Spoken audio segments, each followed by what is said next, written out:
Subscribe करें story time और हर सोम, बुध और शुक्रवार को साक्षी रहे कुछ अनोखी कहानियों से भरे सफ़र का।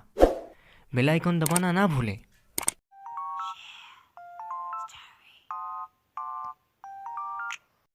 इस कहानी के सभी स्थान, काल, पात्र काल्पनिक है। कृपया कर इसे गंभीरता से ना लें। ये कहानी सिर्फ मनोरंजन के लिए बनाई गई है।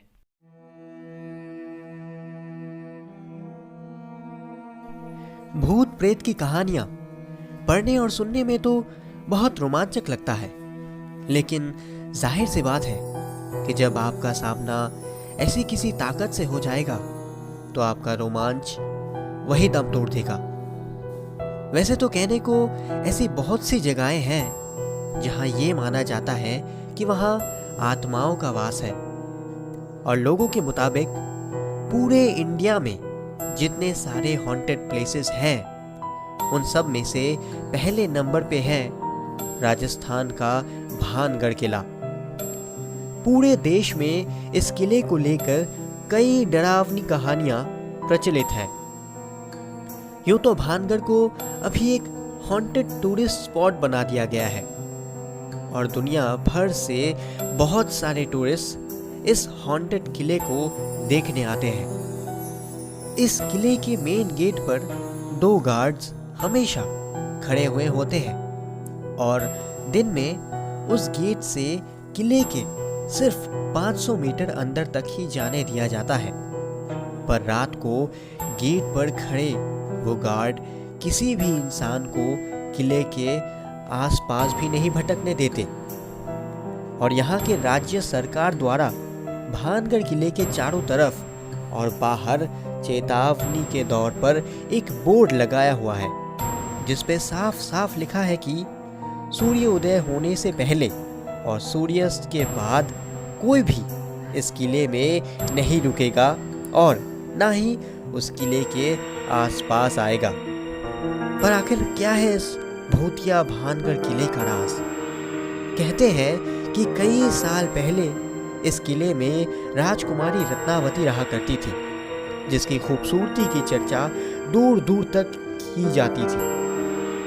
किले के पास एक पहाड़ पर एक तांत्रिक रहता था जो राजकुमारी की खूबसूरती पर मंत्रमुग्ध हो गया था और किसी भी कीमत पर राजकुमारी को हासिल करना चाहता था। एक दिन भानगढ़ के बाजार में उसने देखा कि राजकुमारी की एक दासी राजकुमारी के लिए केश तेल लेने आई है। उस तांत्रिक ने अपने काले जादू के मंत्र से उस तेल को अभिमंत्रित कर दिया कि वो तेल जिस पर भी लगेगा वो तेल उनको उसके पास ले आएगा। और राजकुमारी ने जब वो तेल लगाया तब वो उस मंत्र के वश में आकर तांत्रिक के पास चली गई, और तांत्रिक ने ऐसे ही कई महीनों तक राजकुमारी का शारीरिक शोषण किया। पर राजकुमारी को वो बातें याद ही नहीं रहती थी।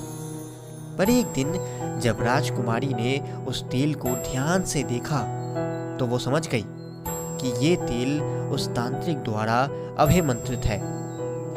तो कहते हैं कि राजकुमारी भी जादुई कलाओं में बहुत सिद्ध थी, इसलिए उन्होंने उस तेल को पहचान लिया और दासी से उस तेल को तुरंत फेंक देने को कहा।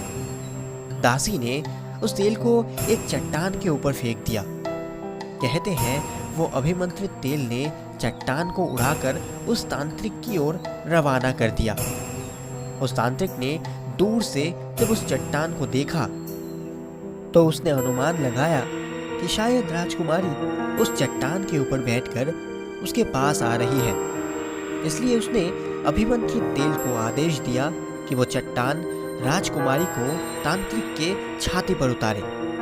पर जब चट्टान पास आई तो तांत्रिक को असलियत पता चली, पर तब तक बहुत देर हो चुकी थी और उस चट्टान ने तांत्रिक की छाती के ऊपर गिरकर उसे कुचल डाला।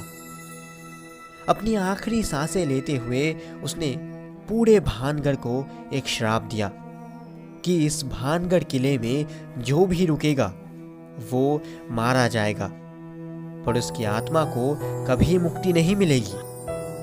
और साथ ही पूरे भानगढ़ को उजड़ने का श्राप देते हुए वो मारा गया।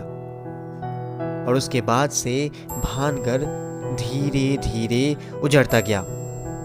कभी मुगलों ने आक्रमण किया तो कभी जानलेवा बीमारियों ने अपना प्रकोप दिखाया, और ऐसे करते करते वहां रहने वाले लोग और राजकुमारी रत्नावती उस श्राप का शिकार बन गए। और समय समय में जो भी उस किले के अंदर गया है वो लौट के कभी वापस नहीं आया।